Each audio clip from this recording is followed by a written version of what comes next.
Hello बच्चों, कैसे हो? सभी को सुप्रभात। आज हम शुरू करने वाले हैं रेखाएं एवं कोण। बहुत अच्छा चैप्टर है, बहुत आसान चैप्टर है। ये चैप्टर 6 है 9th क्लास का। ठीक है, 9th और 10th दोनों के लिए ये इम्पोर्टेंट है क्योंकि ये बेसिक है। हर साल एग्ज़ाम में 2-3 क्वेश्चन इससे आते हैं। बहुत आसान चैप्टर है और बहुत इम्पोर्टेंट चैप्टर है। तो आइए हम समझते हैं कि रेखाएँ क्या होती हैं, कोण क्या होते हैं।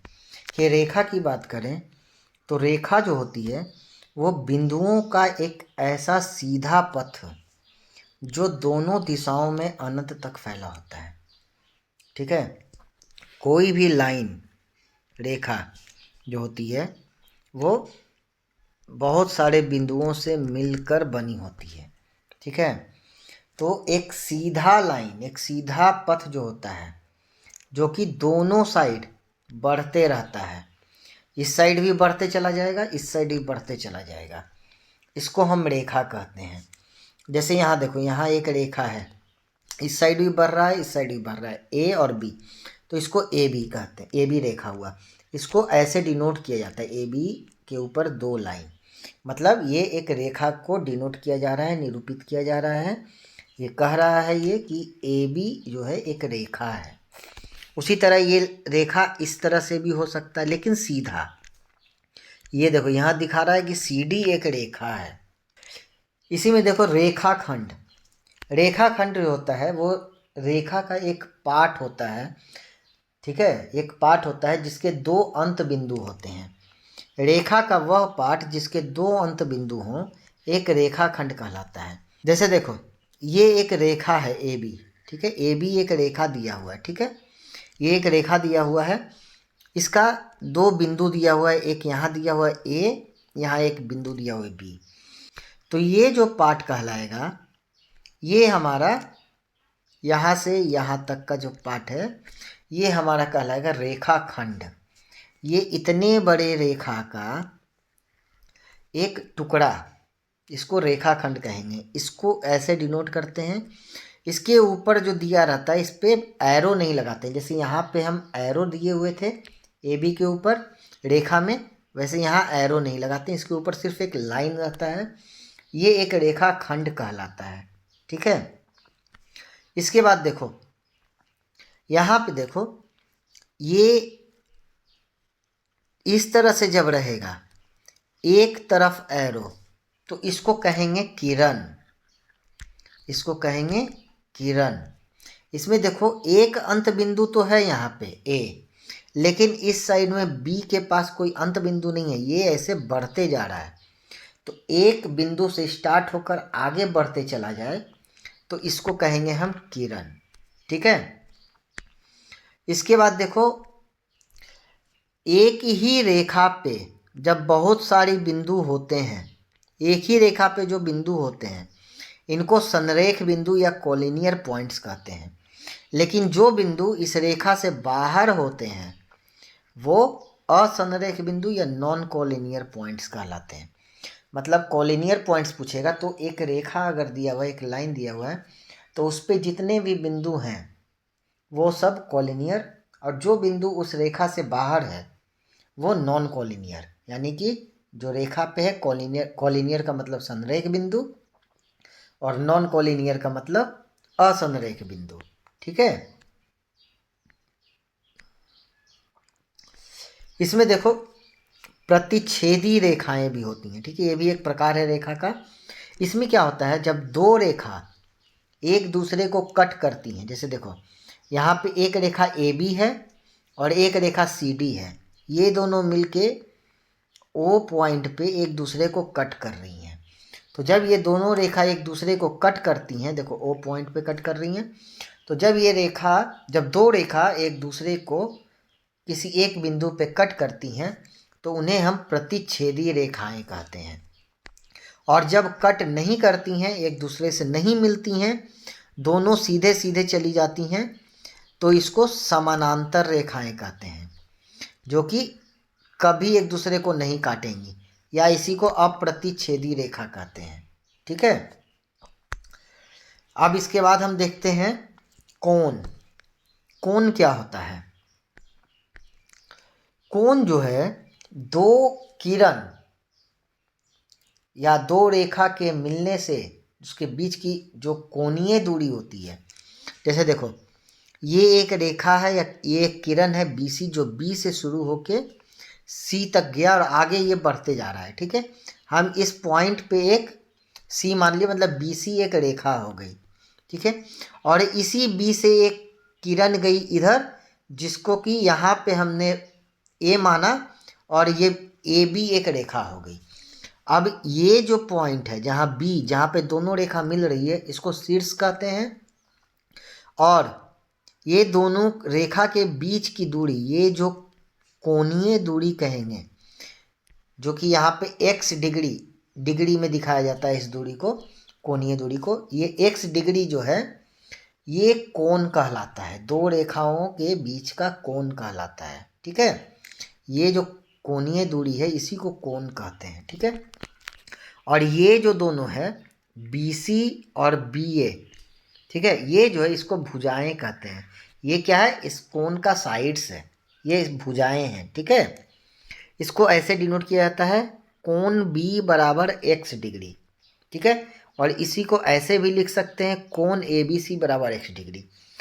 इसमें जो बीच वाला होता है ना, वही कोण कहलाता है। तो इसको ABC भी लिखा रहेगा तो वो कोण B ही कहलाएगा, और कोण B ऐसे भी लिखा जा सकता है। ठीक है, अब देखते हैं कोण के प्रकार। कोण कितने कितने तरह के होते हैं। ठीक है, सबसे पहला देखो, सबसे पहला जो होता है इसको कहते हैं एक्यूट एंगल, हिंदी में कहते हैं न्यून कोण। वैसा कोण जो 0 डिग्री से तो बड़ा होगा लेकिन 90 डिग्री से छोटा होगा। यहाँ जो ये x डिग्री है, इसके बीच की दूरी वो 0 से ज़्यादा है लेकिन 90 डिग्री से कम है, तो इसको कहेंगे न्यून कोण, या इंग्लिश में कहेंगे एक्यूट एंगल। ठीक है, इसी में अगर ये x जो है 90 डिग्री के बराबर हो जाए, ये जो x डिग्री दिया हुआ है ये अगर 90 डिग्री के बराबर हो जाए तो इसको कहेंगे राइट एंगल, या हिंदी में इसको समकोण कहेंगे। ठीक है, और यही जब 90 डिग्री से बड़ा हो जाए लेकिन 180 डिग्री से छोटा रहे ये x, तो इसको कहेंगे अधिक कोण, या ऑब्ट्यूज एंगल इसको इंग्लिश में कहेंगे। और जब ये 180 डिग्री के बराबर हो जाए, जब ये 180 डिग्री के बराबर हो जाए तो इसको कहेंगे रिजु कोण। ये जो x डिग्री है, ये देखो यहाँ से यहाँ तक की दूरी होगी 180 डिग्री, तो इसको कहेंगे रिजु कोण, जिसको इंग्लिश में स्ट्रेट एंगल कहा जाता है। ठीक है, और अगर ये घूमते घूमते इसके बाहर की दूरी की बात करें, ये वाले कोण की, ठीक है, अगर हम इस कोण की बात करें तो इसको कहेंगे प्रतिवर्ती कोण। ठीक है, ये जो होता है 180 डिग्री से भी बड़ा होता है लेकिन 360 डिग्री से छोटा होता है। इसको इंग्लिश में कहते हैं रिफ्लेक्स एंगल। इसको आप इस तरह से समझ सकते हो, जैसे ये रिजु कोण जो है इसको हम दिखाते हैं। ये मान लो एक ऐसे गया, ठीक है, और ये इधर आ गया तो ये हो गया 180 डिग्री, मतलब रिजु कोण। लेकिन यही ये जो है यहाँ से जो ये वाला दूरी है, ये यहाँ न रह के ये यहाँ आ गया, तो ये कोण हो गया रिफ्लेक्स एंगल, 180 डिग्री से बड़ा। ठीक है, सेम चीज़ इसमें हमको दिखा रहा है कि दो रेखा दी हुई है, उसके बाहर का कोण, इसको कहते हैं प्रतिवर्ती कोण। ये 180 डिग्री से बड़ा होगा, 360 डिग्री से छोटा होगा। ठीक है, ये है कोण की परिभाषा, कोण के प्रकार। अब हम आगे देखते हैं तो कोण में देखिए दो और तरह के कोण होते हैं। एक होता है पूरक कोण, जिसको इंग्लिश में कॉम्प्लीमेंट्री एंगल कहते हैं। ठीक है, इसमें क्या होता है, जब दो कोण मिलकर 90 डिग्री के बराबर यानी समकोण के बराबर हो जाए तो उसे हम पूरक कोण या कॉम्प्लीमेंट्री एंगल कहते हैं। मतलब कि यहाँ देखिए ये जो दिखा रहा है ये x डिग्री है और ये जो दिखा रहा है ये y डिग्री है, तो ये दोनों को अगर हम जोड़ दिए, x डिग्री और y डिग्री को जोड़ दें और ये 90 डिग्री हो जाए तो इसे ये पूरक कोण कहलाएगा। वहीं पे अगर ये दोनों को जोड़ने के बाद ये 180 डिग्री हो जाए, जैसे यहाँ पे इस x को जोड़े और इस y को जोड़े, ठीक है, और ये दोनों को जोड़ने के बाद ये 180 डिग्री के बराबर हो जाए तो इसको कहेंगे समपूरक कोण। क्या कहेंगे? इसको कहेंगे समपूरक कोण या सप्लीमेंट्री एंगल। ठीक है, बहुत आसान है, छोटा छोटा सा टॉपिक है, इसमें ज़्यादा कुछ समझाने का है नहीं। ठीक है, बस ध्यान में रखने वाली बातें हैं। इसमें एक होता है आसन्न कोण, जिसको एडजेसेंट एंगल कहते हैं। ठीक है, आसन्न कोण क्या होता है कि दो कोण दिया हुआ है, एक यहाँ पे x दिया हुआ है, एक यहाँ पे y दिया हुआ है। ठीक है, दो कोण दिया हुआ है। तो आप देखोगे कि यहाँ b जो है वो a के साथ भी बना रहा है। ठीक है, मतलब ABC भी बन रहा है और इसके साथ D के साथ भी B जुड़ा हुआ है। मतलब ये वाला कोण y डिग्री जो है ये भी B से ही बन रहा है और x डिग्री जो है ये भी B से ही बन रहा है। मतलब ये जो पॉइंट, जो शीर्ष पॉइंट है वो एक ही है दोनों कोण के लिए, तो इसको हम उभयनिष्ठ शीर्ष कहते हैं। और ये जो BD भुजा है, BD ये जो भुजा हो गई हमारी BD, ये इसी भुजा से x डिग्री भी निकल रहा है और इसी भुजा से y डिग्री भी बन रहा है। तो ये उभयनिष्ठ भुजा हुआ, क्योंकि दोनों कोण के लिए एक ही शीर्ष यूज हो रहा है और एक ही भुजा यूज हो रही है। तो दोनों जो भुजा हो गई वो उभयनिष्ठ भुजा हो गई और शीर्ष जो हुआ वो उभयनिष्ठ शीर्ष हुआ, कॉमन हुआ। ठीक है, दोनों के लिए। और इस उभयनिष्ठ भुजा के दोनों एंगल जो है x और y का, ये इस उभयनिष्ठ भुजा के दोनों अपोजिट साइड में रहेंगे। अगर जैसे ये जो बन रहा है x डिग्री इस भुजा पे, तो ये AB से बन रहा है, तो AB BD के इस अपोजिट साइड है, इस साइड है, तो इधर BC जो है इसके इस साइड है। दोनों उभयनिष्ठ भुजा के दोनों अपोजिट साइड में है, दोनों बाकी के भुजा। तो इस कंडीशन में इसको आसन्न कोण कहते हैं। ठीक है, और एक होता है शीर्षाभिमुख कोण। शीर्षाभिमुख कोण कहने का मतलब कि जब दो रेखाएं एक दूसरे को प्रतिच्छेद करती हैं तो उसके आमने सामने का जो कोण होता है वो बराबर होता है, इसी को हम शीर्षाभिमुख कोण कहते हैं। ये कोण आपस में बराबर हो जाएगा और ये कोण आपस में बराबर होगा। इसको इंग्लिश में वर्टिकली अपोजिट एंगल कहते हैं। ठीक है, जब दो रेखाएं एक दूसरे को किसी एक खास बिंदु पे काटती हैं तो उनके अपोजिट साइड्स के जो कोण होते हैं वो एक दूसरे के बराबर होते हैं। ठीक है, ये इसके बराबर होगा और ये जो है वो इसके बराबर होगा, दोनों एक दूसरे के अपोजिट के बराबर होगा। अब देखिए कोणों का रेखीय युग्म। ठीक है, इसमें देखिए क्या कहता है, जो भी हम पीछे पढ़े हैं ना वही चीज़ है, इसी को इस कॉन्सेप्ट से बोला जा रहा है कि एक अगर हम एंगल ले लें, इस O एंगल को अगर हम इधर से जोड़ें, AOB से जोड़ें, तो AOB बराबर जो होगा वो इसका और इसका योग होगा।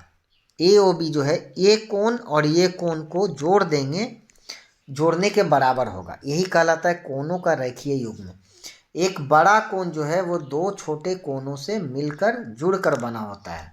ठीक है, जैसे इस जगह पे अगर हम देखें तो एक कोण ये है, एक कोण ये है, ये वाला जो कोण है ये हमारा कोण कहलाएगा एंगल, मतलब कोण DBC। B पे बन रहा है और C, कोण B पे बन रहा है तो B पे रहेगा बीच में। और ये जो कोण है ये कहलाएगा कोण ABD, क्योंकि ABD इसके बीच का ये कोण है और B के कोण बन रहा है इसलिए B बीच में रहेगा। ठीक है, तो ये जो बड़ा वाला कोण कहलाएगा, ये पूरा मिल के जो बड़ा वाला कोण कहलाएगा, ये पूरा मिल के ये होगा ABC। A B और C, A और C से मिल के B पे कोण बना, तो ये ABC, ये बड़ा वाला कोण जो है ये दो छोटे छोटे कोण का योग का बराबर हो, कोण के योग का बराबर होगा। इसी को कहते हैं कोणों का रेखीय युग्म। सेम उसी तरह से यहाँ पे भी आप देखोगे तो यहाँ पे भी आप देखोगे तो वैसे ही दिखेगा। ये जो कोण है आपका, ये कोण है आपका कोण DBC, और ये जो कोण है कोण ABD, और ये पूरा को अगर हम एक कोण माने, ये पूरा को, तो ये कहलाएगा मेरा कोण ABC। क्यों? क्योंकि B पे तो कोण बन रहा है और A और C पे को मिलाकर बन रहा है। यहाँ B पे तो कोण बन रहा है लेकिन A और D को भुजा मिलाकर बन रहा है। यहाँ B पे तो कोण बन रहा है लेकिन ये D भुजा और C भुजा को मिला के बन रहा है। तो ये जो बड़ा वाला कोण ABC है ये बराबर होगा दोनों छोटे कोणों के योग के। ठीक है, यही है बेसिक कॉन्सेप्ट रेखाएं एवं कोण का। ठीक है, बहुत इंपॉर्टेंट चैप्टर है ये, बेसिक है। इसको 9th और 10th दोनों को देखना चाहिए, दोनों को पढ़ना चाहिए। 10th में भी इसके क्वेश्चन आते हैं। ठीक है, बाकी इसका जो चैप्टर है वो हम अगले वीडियो में स्टार्ट करेंगे। इसमें हमने सिर्फ एक कॉन्सेप्ट बताया आपको, ताकि आपको बेसिक कॉन्सेप्ट समझ में आ जाए और एक्सरसाइज करने में आपको कोई दिक्कत ना हो। ठीक है, तो अगर आपको हमारा वीडियो पसंद आता है तो लाइक कर दीजिएगा, नहीं पसंद आता है तो डिसलाइक कर दीजिएगा। दोनों ही केस में हमारे चैनल को सब्सक्राइब कर लीजिएगा, क्योंकि हमारे चैनल पे सीखने के लिए बहुत कुछ है। मिलते हैं अगले वीडियो में, तब तक के लिए जय हिंद।